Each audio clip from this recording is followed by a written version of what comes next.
December 23, 1943, under a low gray sky on the Texas plain, a line of German prisoners shuffled toward the inner gate of a POW camp, coats tight against the wind and eyes on the watchtower. They expected a roll call, maybe a work detail. Instead, just inside the wire, rough wooden tables stood covered with plain cardboard boxes, each tied with string and labeled in crooked English and thick, crayon-colored handwriting from church youth groups, scout troops, and school classes in towns they could barely pronounce. These were men who had marched under the Africa Corps palm tree and been told that America was poor and near collapsed. Yet already, the ports, rail yards, and bright cities they had seen from prison trains had begun to chip away at that. Story.now interpreters called instructions in stiff German as each man stepped forward, gave his name and barracks number, and received one box. Inside were cigarettes, hard candy that smelled of peppermint, nuts, raisins, cards, soap, sometimes a knitted scarf or gloves, sometimes a small toy clearly meant for a child. One parcel among the hundreds of thousands of Christmas packages Americans had prepared for German prisoners that autumn. A former non-commissioned officer with a fragment of British shrapnel, still buried in his shoulder, turned his lid over and stared at a child's drawing of a snowman above the words, "To a German soldier, Merry Christmas." He had endured barrages in the desert and the terror of surrender. But this quiet kindness from a child across the ocean felt more unsettling than any bombardment. If American children could be taught to treat an enemy like this, he wondered. What else in the Reich's picture of this war had been a lie, a question that would follow him as he retraced, in memory, the long road from Tunisia to the barbed wire of Texas.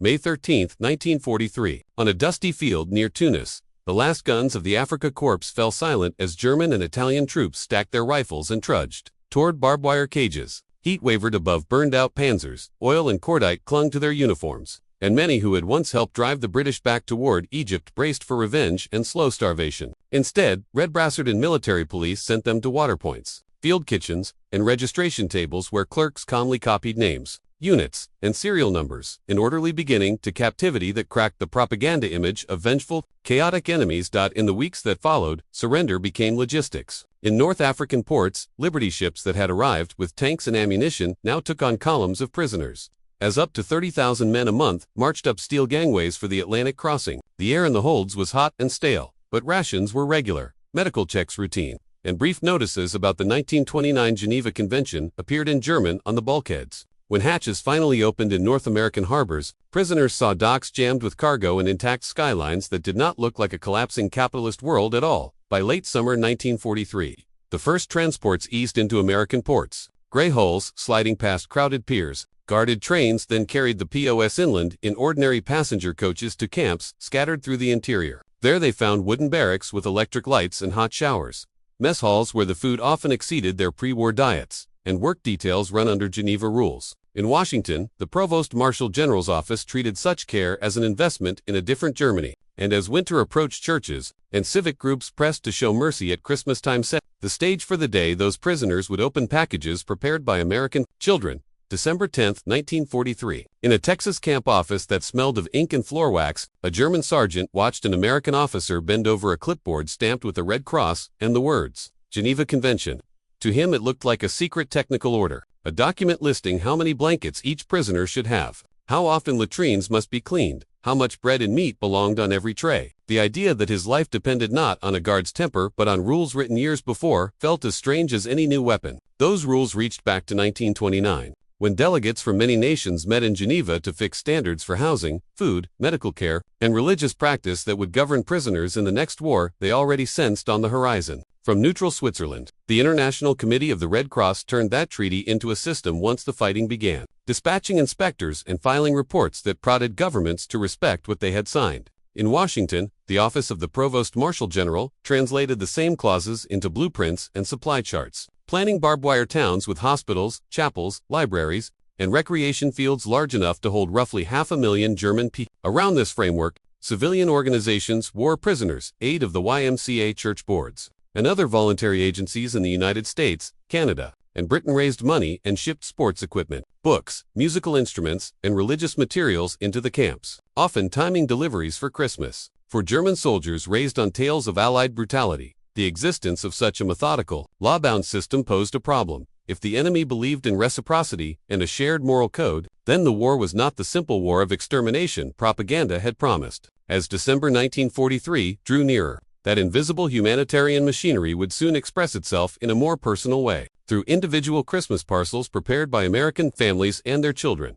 December 24, 1943. At Camp Hearn, Texas, drizzle hung in the cold air as German prisoners filed into a mess hall that smelled of coffee, damp wool, and something sweet and unfamiliar from the kitchen ovens. Months earlier, when they had first stepped off the trains into the Texas heat, they had marched to fields, sawmills, and canneries under guard, earning camp scrip and catching only distant glimpses of American civilians who stared but did not spit or throw stones. Those work details had already begun to erode the picture of sadistic, racially degenerate enemies painted in Nazi newspapers. Yet the men still assumed that whatever restraint they saw came from calculation, not any genuine sense of shared humanity. Now, as Advent neared its peak, they noticed small signs that something different was coming. Rumors of holiday preparations. Notices posted in German about special meals. Chaplains, speaking of a Weihnachts fire under American auspices. Few imagined that beyond the wire, churches, civic clubs, and voluntary agencies had spent weeks organizing a nationwide campaign to assemble nearly 500,000 Christmas boxes for German prisoners. Each simple parcel filled with cigarettes, candy, toiletries, games, or warm clothing and addressed not to faceless enemies but to German soldiers far from home. When the guards finally waved them forward, long trestle tables were waiting, stacked with those plain cardboard boxes. Some were meticulously labeled in an adult hand, with careful block letters and Bible verses. Others bore smudged ink, crooked spelling, or colored drawings of snowmen, candles, and nativity scenes that could only have come from children. From church youth groups and school classes in towns the prisoners had never heard of. At Hearn, a Methodist choir from the nearby town took up positions near the front, their voices rising in familiar German carols, Still No, Oh, Du Friedliche, while women from the congregation had sent homemade cookies and cakes that transformed the mess hall tables into something more like a village festival than a military installation. Men who had once ridden in panzers across Libya now stood awkwardly with paper plates and parcels in their hands, listening to American civilians sing of peace and goodwill in their own language. For prisoners steeped in Nazi imagery of corrupt, hate-filled Anglo-Americans, the idea that mothers would let their children send comfort to captured Germans was almost incomprehensible. Many later described an uneasy cocktail of gratitude and shame as they opened boxes labeled by boys and girls, only a few years younger than the Hitler Youth ranks they had once proudly joined, their fingers tracing childish angels and crayon-drawn stars that did not match any racial war poster back home. Some buried the cards away with photographs of their own families. Others tried to dismiss the gesture as propaganda.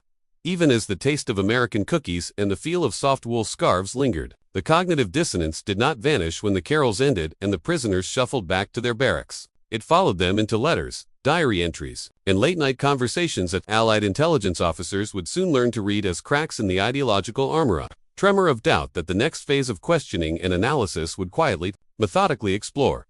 January 4, 1944. In a cramped censorship office on the U.S. East Coast, a young Army clerk rubbed ink from his fingers and slid another German letter under the reading lamp, the paper still faintly smelling of camp tobacco and mess hall coffee. Line by line, in careful blue script, a prisoner described a Christmas behind barbed wire that had not matched any picture painted by Goebbels' boxes of gifts. Warm clothing, carols in German, a sense that ordinary American families, even children, had taken time to think of men they were supposed to hate. The clerk marked key phrases in red pencil and added the envelope to a growing stack, designated not for the dead letter file but for the Special Projects Division in Washington, the small, newly created branch tasked with understanding and reshaping the minds of enemy soldiers. There, analysts sifted reports from Camp Commandant, summaries of lectures and discussion groups, and thousands of intercepted letters, tracing subtle shifts in morale, surprise at the food in hospitals, grudging respect for the observance of religious holidays, and now, a recurring astonishment at parcels that seemed to come directly from American living rooms and Sunday school basements across the Atlantic in Britain,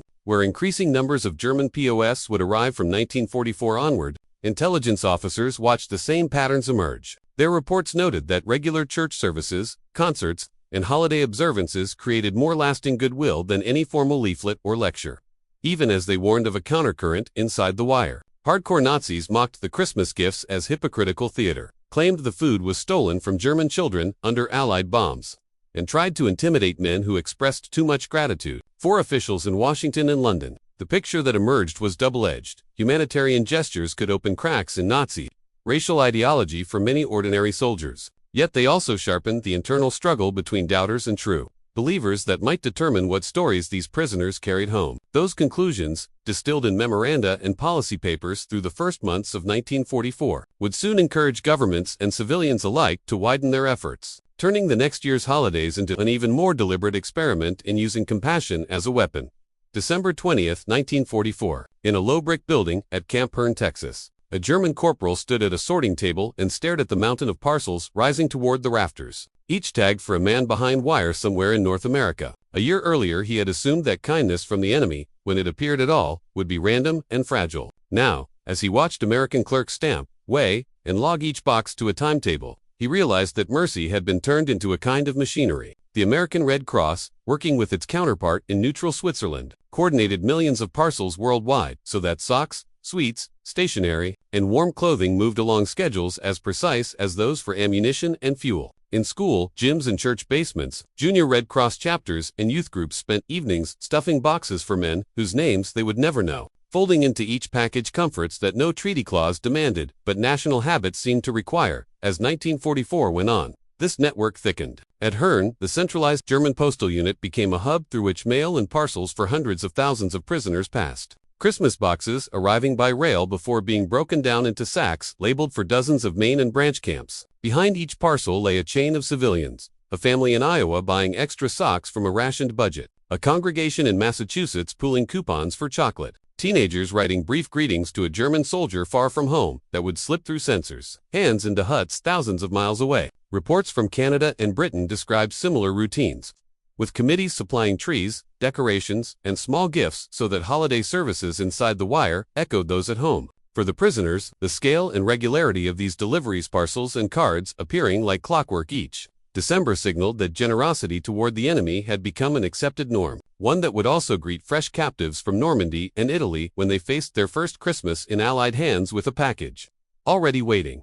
December 10, 1944. Cold wind whipping across a barbed wire enclosure in central Texas. A German prisoner paused at the camp notice board and read that special mail trains were coming for Christmas. He had spent the year in work detachments, riding out at dawn to harvest cotton under guard, watched by American farm families from porch and field. By now nearly 50,000 Germans were held in Texas alone, and close to 500,000 in the United States, spread through barracks, mess halls that served food more abundant than many had known in civilian life, and chapels where pastors and field gray led services beneath Allied flags. The notice promised extra worship, concerts, and parcels. It did not show the civilian effort gathering around the camps. Through early December, that effort took shape. Across the Midwest and South, schoolchildren collected candy, toiletries, and writing paper, filling simple boxes they labeled with their names before sending them to men they would never meet. Church groups delivered hymnals, candles, and German-language Bibles, so that on Christmas Eve improvised trees of pine branches and small nativity cribs stood in recreation huts, instead of only stoves and bunks. December 24, 1944,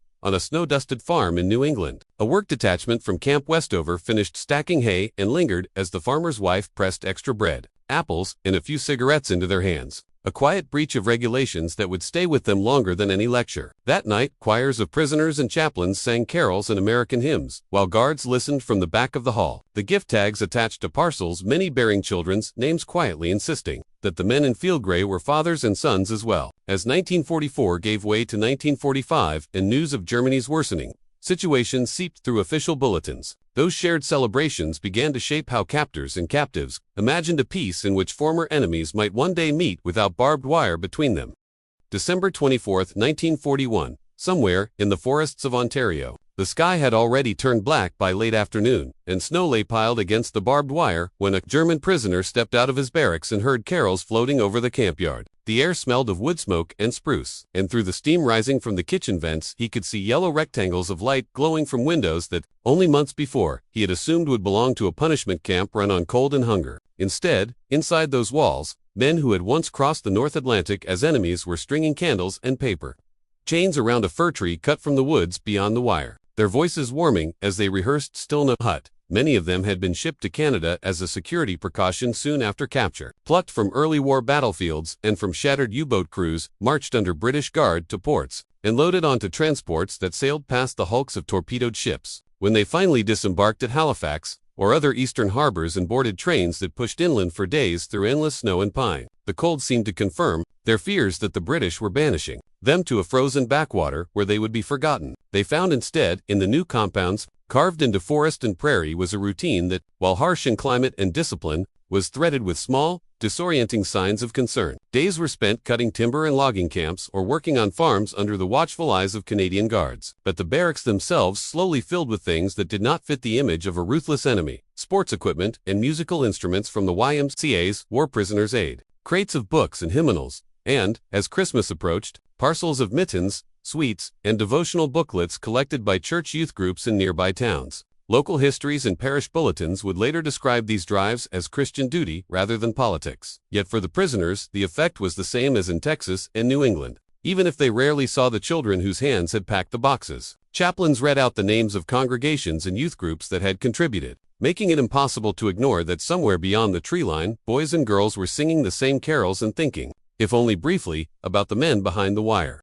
In that frozen northern setting, the pattern was unmistakable when civilian compassion intersected with official policy. Christmas turned total wars, sharpest ideological edges blunt, and the stories of Canadian hospitality began to cross the Atlantic in reports and letters that would influence how Britain chose to treat its own swelling population of German prisoners after 1944, December 24, 1945. Low clouds pressed over a barbed wire camp in Yorkshire as a German prisoner trudged back from frozen fields, boots clogged with mud and eyes lingering on village windows glowing beyond the hedge. All year, he and tens of thousands like him had worked British farms and building sites, filling labor gaps while a strict fraternization ban kept civilians and enemy aliens apart. Notices on camp gates warned against informal contact. Newspapers still revisited the Blitz and new images from liberated camps, and many families saw no reason to soften toward men in field gray. That Christmas brought extra rations, a tree in the recreation hut, and a carol service under guard. But kindness beyond the minimum remained suspect. In 1946,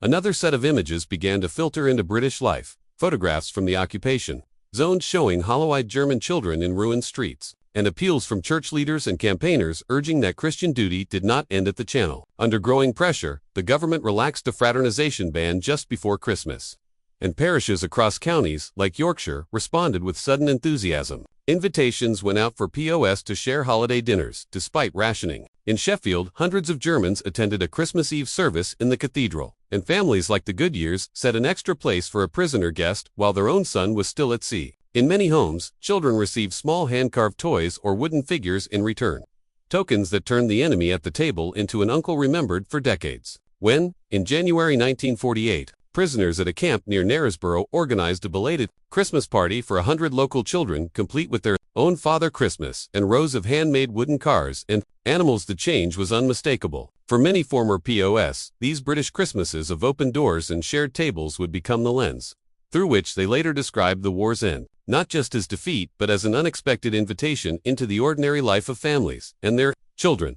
December 25, 1943, in a drafty barracks in Texas, a former German sergeant sat on his bunk and turned a small cardboard parcel over in his hands, the brown paper already softened at the corners from its long journey. Outside, wind rattled the tin roof and carried the faint smell of Christmas dinner from the mess hall. Inside, the only sound was the rustle of paper as he traced the address written in a child's awkward English, the letters uneven but determined. For years he had been told that this war was a merciless racial struggle, that true Germans stood alone against decadent mongrel democracies bent on their annihilation. Yet here, under American guard, he slit the string and lifted the lid on a box packed with socks, candy, and a scarf that still smelled vaguely of soap in a home kitchen, topped by a crayon drawing of a snow-covered house, and the words, "God bless you," in crooked lines. Later he would say that this moment unsettled him more than any battlefield defeat, because it came not from an officer or propagandist, but from a child who had no reason to hate or fear him. Through 1944 and 1945, similar scenes unfolded from New England farms to Canadian logging camps, where prisoners listened to youth choirs sing Still Nohot alongside English carols and learned, through chaplains or parish bulletins, that their names were being read aloud on church prayer lists that included our enemies.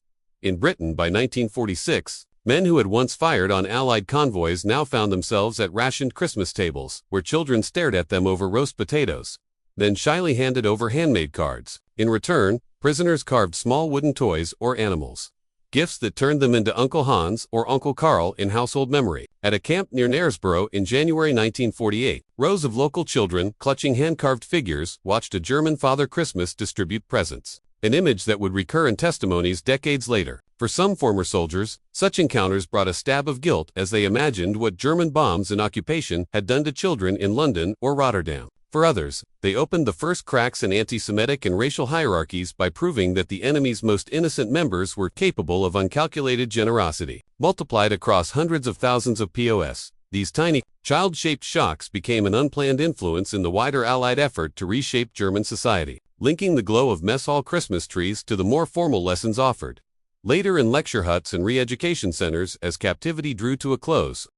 December 26, 1943, in the Texas town of Mahanoy, a grocery line of women, with ration books in hand, buzzed with talk about the camp outside town, where, according to rumor, German prisoners had received flowers, ice cream, and an extra feast for Christmas. One woman clutched a telegram, folded and refolded since summer. Another counted sugar coupons that barely stretched to a cake. To them, the idea that enemy soldiers behind barbed wire might be eating better than their sons at the front door their neighbors, sons who would never return, felt like an insult carried on the winter wind. Similar grumblings soon appeared in letters to congressmen and in small-town editors, where words like coddling crystallized resentment toward an army that seemed to be feeding and entertaining captured Germans while American civilians coped with rationing, blackouts, and casualty lists. As 1944 and 1945 wore on, these complaints periodically flared in the national press, forcing the War Department and the Provost Marshal General to defend Geneva standards as both legal obligation and strategic investment, even as they quietly trimmed the more conspicuous luxuries. Inside the camps, the reception of Christmas gestures was no less fraught. Pro-Nazi prisoners sometimes refused parcels or ostentatiously regifted them, denouncing the packages as enemy propaganda. Others accepted the wool and cigarettes but hid their gratitude, aware that hardliners had already beaten or murdered men suspected of collaboration or insufficient ideological zeal. Crimes that left bodies in camp mortuaries and their killers marching in shackles toward courts martial and, in some cases, the gallows. Across the Atlantic in Britain, where the first large contingents of German POS arrived from 1944 onward, the political climate was harsher still. Public anger over the Blitz and, later, the revelation of concentration camp atrocities made early talk of kindness toward German captives sound almost obscene, and reports of undernourished, lice-ridden prisoners arriving from continental holding pens complicated any simple picture of Allied humanity. When fraternization rules finally eased in 1946, some communities embraced invitations to host prisoners at Christmas, but many families refused on principle, while clergy and politicians split between condemning hard labor conditions and warning against sentimental portrayals of the men as mere victims. In this web of anger, grief, law, and resource constraints, Christmas kindness was never universal or cost-free. It had economic and emotional prices that not everyone was willing to pay. Yet precisely because it was contested, because every extra helping of cake or open door risked criticism from neighbors or danger from hardcore Nazis within the wire, the moments when genuine warmth broke through, often via children's gifts or shy exchanges across a dinner table, burned themselves more sharply into memory. Those rare but vivid experiences of grace, standing out against a backdrop of suspicion and scarcity, would help explain why so many former prisoners later traced enduring friendships and changed convictions back to a single holiday gesture that had seemed, at the time, almost too fragile to matter.